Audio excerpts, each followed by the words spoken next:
Support for Carolina Business Review provided by Grant Thornton, an international accounting, tax, and business advisory organization dedicated to serving middle-market companies. Grant Thornton, a passion for the business of accounting. Novant HEALTH is a not-for-profit group of hospitals and medical clinics caring for surrounding communities. Their nurses, physicians, and staff are nationally recognized for their remarkable devotion to patient care. And by Sonoco, a global manufacturer of consumer and industrial packaging products and provider of packaging services with more than 300 operations in 35 countries. You know, you'd be hard-pressed to find anyone who does not believe that education should be a top priority, from a public policy point of view to a stronger social network to a higher standard of living and better economies. There are healthy debates on how to best expand and develop curriculum and syllabus for sure, and everyone has an idea. But there are very few people that put their money where their mouth is. On this CBR Executive Profile, Lowcountry businesswoman and former educator Anita Zucker talks education and economic development. Major funding also by the Duke Endowment, a private foundation in Charlotte, enriching communities in the Carolinas through higher education, healthcare, rural churches, and children's services. And by BlueCross and BlueShield of North Carolina, who's responsible for rising healthcare costs. Join BlueCross and BlueShield of North Carolina and many others in a candid discussion at letstalkcost.com. This edition of Carolina Business Review was recorded November 10th, 2011. On this week's program, an executive profile featuring Anita Zucker, Chair and CEO of the InterTech Group.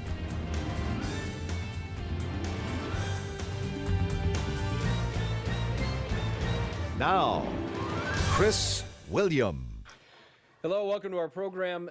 Anita, welcome. It's good to have you here. Thank you. I'm thrilled to be here, Chris.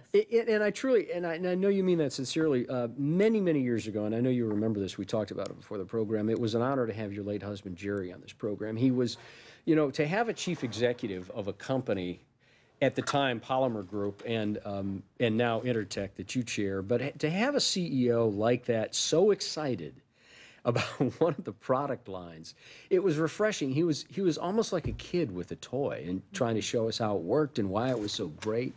I'll never forget those days. But you captured him very well. Thank you. Well, I could see why you were so crazy about him. We all liked him. Let's start with education. Anita, you used to be a teacher. You used to be, you know, kind of where the rubber meets the road in the process, you know, down there with the kids and the parents. Let's start with you are certainly a big supporter and a proponent of education. Are folks like you, who not just write checks, but are clearly vocal about education, do you feel like you're making the inroads to keep some of the cuts from state budgets hurting the process and hurting the kids? I would say yes. I work on this every day, and I have served the past 6 years in Columbia on the Education and Economic Development Act Coordinating Council. That was legislation that was enacted in 2005, and that has allowed us to develop majors based on the clusters, the federal clusters that exist. And we've developed majors, and every child starting at the 8th grade now has an individualized graduation plan. So our kids in our public schools are now having an opportunity to do strategic planning for their lives. They can think through, what do I want to do in the future? What am I going to do when I get to the 9th grade? What do I want to be thinking about? And they can change along the way. They're not stuck in one place. They take their core courses and they take a major, and it might be healthcare, which is critical today. Might be engineering, which is very critical in South Carolina right now because that's an area that's growing. STEM is critical, science, technology, engineering, and math. And we're pushing our kids in those directions that are really going to make them successful individuals, that also allows them to think about, do I want to go to college? Should it be a 2-year or a 4-year? Or do I really just need to get a job when I graduate? In my opinion and from my perspective, I want kids going on to some type of higher education. I think it's critical. How do you not get discouraged from that? How do you make sure that you always carry the flag, and even in the face of what the State House in Columbia says about education, where they need to cut, what Republicans, Democrats, how they feel differently? How do you not get discouraged and continue to press on? I press on because I go in the schools. I go and meet with kids. I go and speak with kids. When you see the kids and you see what some of the teachers are doing with students, you can't be depressed. You have to feel good because there are these incredible pockets of excellence. We have some incredibly bright young people, but they have to be given the opportunity. They have to be shown what's out there for them. And there's so many kids who are not exposed to the world. And so we have to bring the world to them.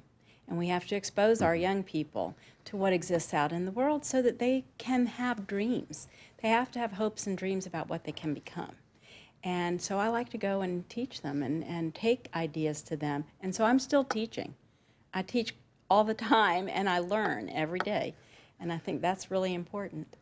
When you were a teacher, and reflect back on this for me if you can, and you hear the same debates we all hear in Charleston County or in Richland County or up in the Triangle in Wake County or Mecklenburg County, it seems almost that school boards are dysfunctional, can't even get along, and the teachers are held to a standard that sometimes seems unfair. And then you have those who are more fiscally minded said, absolutely, the teacher needs to be on the dime and on the line. If the student outcomes aren't X, then the teacher either doesn't get paid or no tenure, loses the job at some point. How do you come down on a dialogue like that?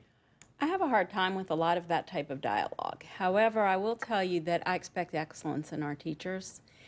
I don't know that we want to use incentive pay necessarily, but we really need to make certain that we're providing the right professional development. If we're not providing the right coursework and training our teachers appropriately, then how can we have the expectations that some of us have? Do they feel, I'm sorry to interrupt you, do they feel like they're kind of hanging out there without development work? I think they are at times. I think right now, having Boeing come into the state of South Carolina, they've served as a tremendous catalyst. They just gave us a grant in Charleston for our education foundation. This is Boeing? Boeing did, $181,000. It was just announced this week. And it's really all about STEM and promoting STEM. And we do career academies in our education foundation that's an arm of our Chamber of Commerce. We work with the schools, and we're working on having academies that are accredited nationally. So they're really, really valuable and giving kids incredible skills that they can take to the workplace after college.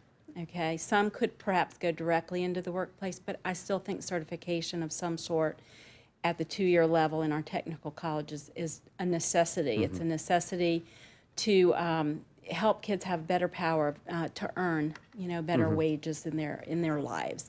And there's a great chart that the Bureau of Labor and Statistics puts out, and it shows what happens to students as they continue up the education continuum. It shows the unemployment rates if you don't have a high school degree and how high they are. It's 14.9% in 2010 without a degree. And the rate diminishes and becomes less and less with the higher levels of education one achieves. And then with the earning power, the same thing happens. Of course, the less education you have, the less you're likely to earn in your lifetime.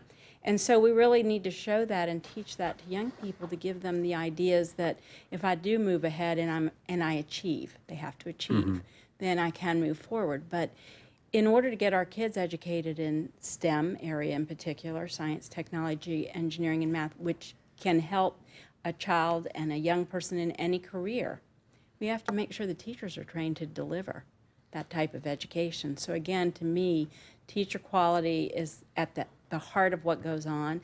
I know I was constantly taking professional development courses. It was really important to improve what I knew.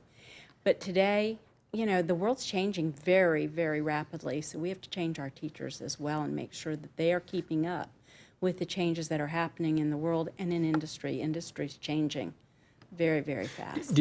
Anita, do you get a sense that most teachers, maybe most of the good teachers that we do want on, will buy into the fact that there has to be some type of pay incentive or pay for performance? It's not the right way to say it because it's got such a bad connotation. But the teachers have to have equity in the process of the children that achieve. Wouldn't you guess that most teachers say, yeah, absolutely, we need to be held accountable on some point? Well, they have to be held accountable. And they want to be, don't they? They do. And sometimes I almost think we ought to be looking at our salaries that we're paying our teachers, because if we really respect the teacher who's spending so much time with children and developing these kids along the way, maybe we need to start with their salaries in particular and look at what we're paying them before we start with the incentives. I do believe in incentives, but sometimes we need to incentivize the teachers that are willing to go into our at-risk and failing schools and try to put the best in those situations and see how they do in helping kids achieve, because every child deserves a chance and an opportunity, and I believe every child can learn. But if you don't put the right person in that place, they won't have the opportunity. And so those are the times that I think we need to really pay attention to incentives, and actually that's going to be happening in Charleston. We have this incredible entity, Charleston Promise Neighborhood, and it's based on the Harlem Children's Zone that Jeffrey Canada developed. We're working on children from cradle to career, which includes their parents. It can't be done in a vacuum. We can't only develop the child, we have to hope that we develop the parents along the way.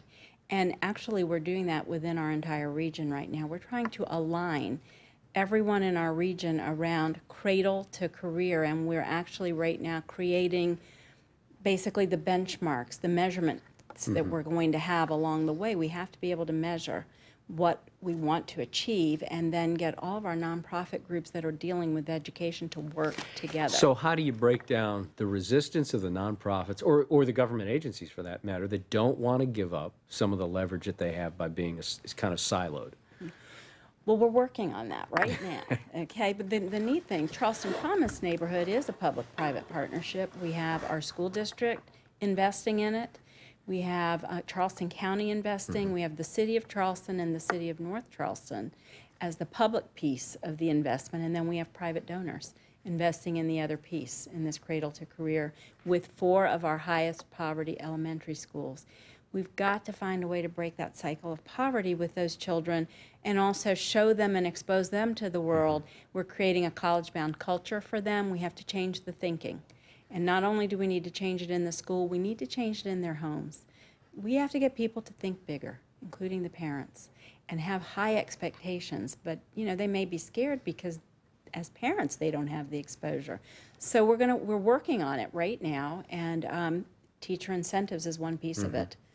But we're doing that now as a region, not just the Charleston Promise Neighborhood. Our Trident United Way in our region is really facilitating discussion around aligning everyone around education. We have to start at the lowest level. We've got to start with healthy children. They need to be born healthy, and they need to be healthy when they get to kindergarten or preschool, really before kindergarten. And then they need to come out of preschool and go into first grade ready to learn. And if they're not reading by 3rd grade, we will have failed our children. You know?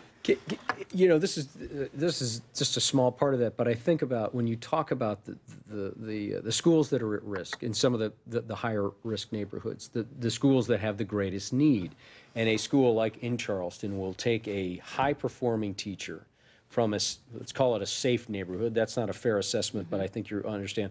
You take that teacher and you put them in the at-risk school, and sometimes, a lot of times, the parent in that other one says, wait a minute, we had a teacher that was helping our children, now we have to pay. How do you balance that? What's equitable about that?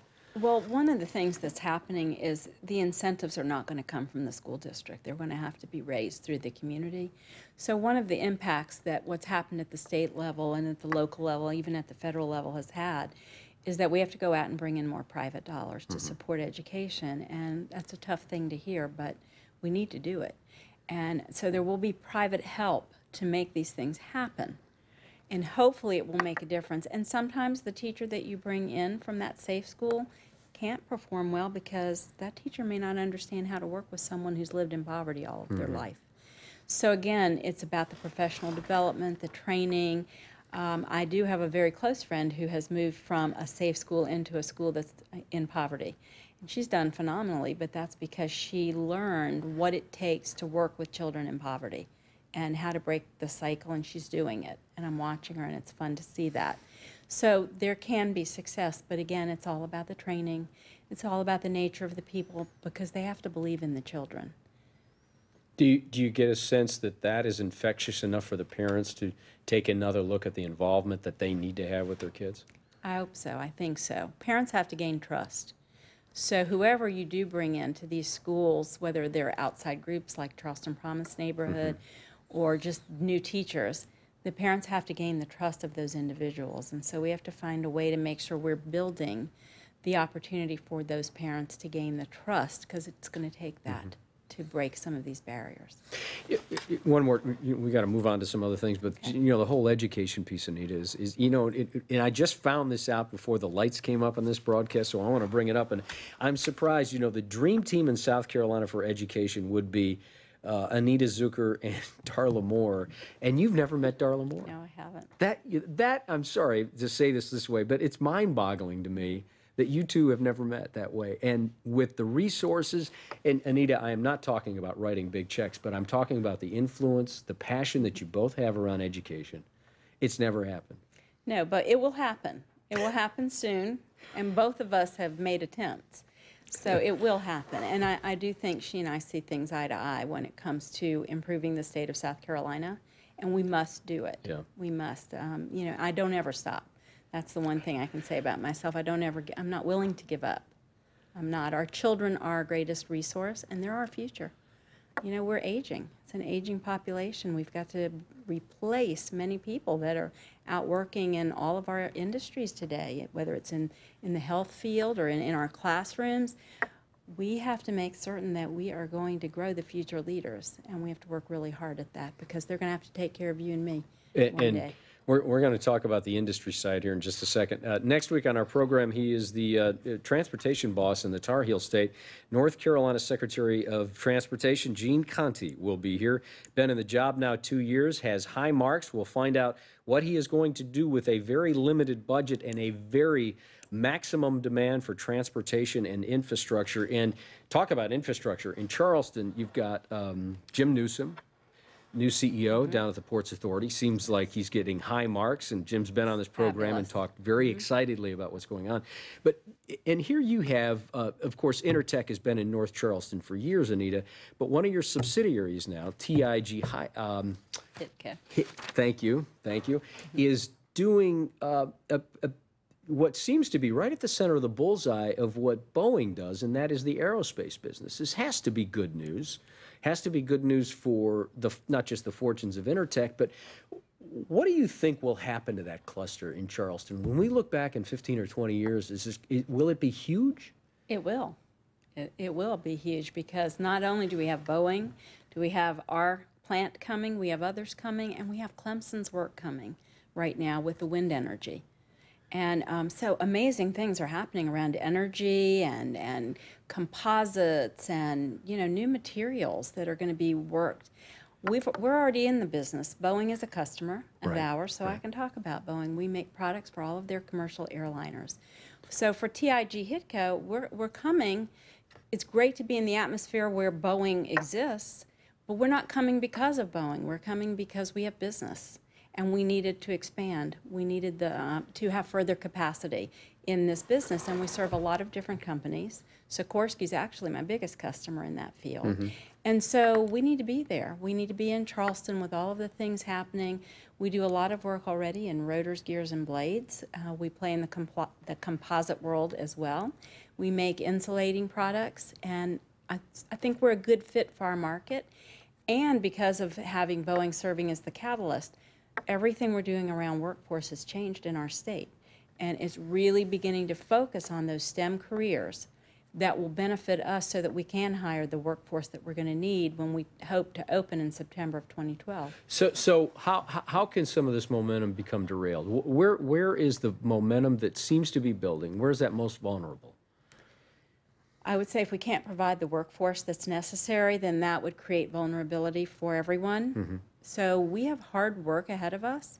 The good news, all of our universities are really beginning to collaborate with each other, and I'm thrilled because resources are short. We don't have a lot of resources, so right now it's really important that all of our universities and colleges that have the ability to work in these fields work together. And it's happening. It's happening at the technical college level. That's where a lot of the preparation is taking place through something in Charleston and in the state, Ready SC, provided through Commerce. It's great. They're training the workforce. I've been through the facilities at Trident Tech. I actually serve on Trident Tech's governing board, so I'm watching that institution. We're thriving. We are thriving, and we are preparing the workforce for great things. The other place that we can be vulnerable is if we stop access to education. And you see that can happen at the government level, because we have to worry right now about Pell Grants. And we want to make certain that lottery tuition assistance continues for our technical colleges. Is that at risk? I think the lottery tuition assistance, as long as people are playing and there's still money, hopefully our state's beginning to realize how critically important that is for helping education be affordable. Our technical colleges do a great job, and they're affordable. And they're accredited by the same accrediting bodies that accredit the four-year institutions. So that's really important in my view.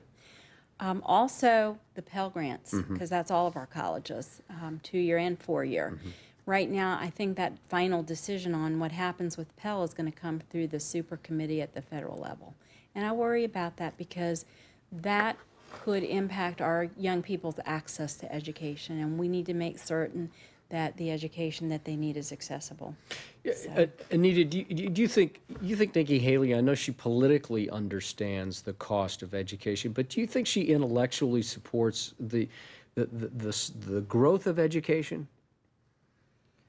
Well, I think she realizes that it's necessary. You know, does she support it monetarily in investing? I'm not sure. Because I've just watched what's happened at our state level, and we don't take certain federal dollars that have been offered, and I don't understand that sometimes. I have spoken with McZace about it, and you know, he's explained his reasons, and he has very strong reasons, but at the same time, we're missing out, and we're going to lose out to other places that will get those dollars. Is that a real risk for South Carolina, to fall behind other North Carolina or Georgia or Virginia or Florida? It is. I mean, we already have the risk with Georgia Tech being in Savannah, offering all the way to PhDs in engineering. So, oh, sure, we're at risk. The good news is everyone is trying to step up as quickly as they can at our university levels to make things happen. We've got to have more engineering at the graduate level in Charleston in order to grow the businesses that we're growing. Otherwise, recruiting is going to have to take place out of state. And we want to build the talent pool within our state. I personally want to see people in our state have opportunities. And if we have the education there for them, and we have the opportunity with Pell and lottery tuition assistance, then we make it accessible. We need our people to be trained. We need to break these poverty cycles, and we need to make certain we can train the people that are living there in those ways and help them to overcome these issues so that they can become successful citizens in our state. That's critical. And you know the DNA of Trident Tech, and you know how the South Carolina technical system works. With all of the goodwill and with all of the excitement and the wonderful activity going on, how do you keep that momentum going even when Trident Tech feels the pressure of cuts that come out of Columbia? How do they do that? And we have about 2 minutes. We have a visionary, first of all, that's leading that school, and Dr. Mary Thornley. She's a phenomenal president. She does a lot of planning. She plans incredibly carefully, watches every bit of revenue, finds creative ways to bring revenue in so that we're not fully dependent on the state. We're building a new nursing school. We went to the counties. We support 3 counties. The 3 counties are paying for our nursing school. So you have to be creative and have leaders that are creative and willing to do whatever it takes, and she is that kind of leader. And she understands we have to work with K through 12 too to make certain that students that are coming to the technical colleges are going to be ready to learn and ready to enter college, and we have to do that for the 4-year colleges as well. So she understands the continuum and what's necessary so that we at the technical college and the 4-year college level can be successful. A lot of remediation is going on right now. We're spending over $54 million a year in remediating students at the technical college level just to make them ready to learn. Okay? And we have to be able to have that stop. Now, finally, in the last couple of seconds, how do you balance your passion for being a Gator and backing Carolina and Columbia? How do you do that? It's tough. It's really tough. However, right now, with the situation, if you look at how Florida's playing, it's easy to back Carolina. And Steve Spurrier, I used to see him play. My sister and my brother-in-law and my late husband, we were all Florida Gators, and they were there at the time Steve was playing, and so I used to go down and see him. And so I guess that's one of the reasons I can support Carolina, because I think he's That'll really work. done a great job. That'll work. Anita, thank you. Good to see you. Thank you very much. Good night, all.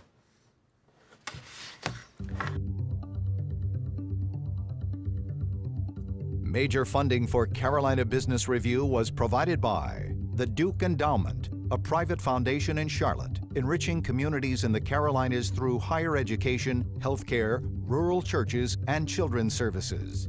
And by BlueCross and BlueShield of North Carolina, who's responsible for rising healthcare costs. Join BlueCross and BlueShield of North Carolina and many others in a candid discussion at letstalkcost.com.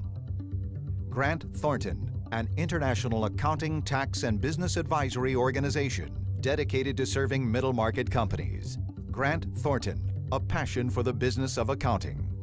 Novant HEALTH is a not-for-profit group of hospitals and medical clinics caring for surrounding communities. Their nurses, physicians, and staff are nationally recognized for their remarkable devotion to patient care. And by Sunoco, a global manufacturer of consumer and industrial packaging products and provider of packaging services with more than 300 operations in 35 countries. And by viewers like you. Thank you. Promotional consideration provided by Business North Carolina Magazine. For more information, visit carolinabusinessreview.com.